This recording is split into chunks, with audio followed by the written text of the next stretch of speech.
My name is Thomas Albert. I'm the Music and Studio Program Supervisor here at the Kentucky Center for Traditional Music.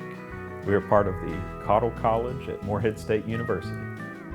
Well, my job is to manage and maintain our recording studio as well as our traditional music archives. I teach our sound reinforcement and music recording class, as well as private applied lessons and ensembles and history class, and mentor our capstone.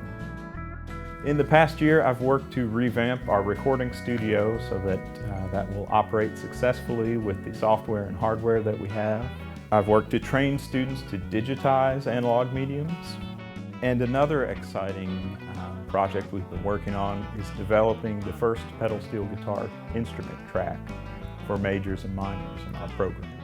One of the many great qualities of our department and others in the Cottle College is that our students engage in a tight-knit community of learning. They understand that we care deeply about their personal well-being in addition to their academic success and obtaining fulfilling future careers.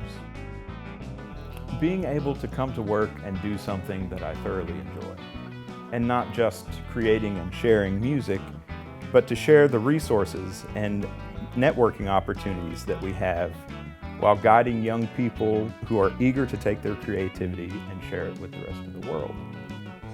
It's so rewarding to see their everyday success and the difference that we make in our students' lives.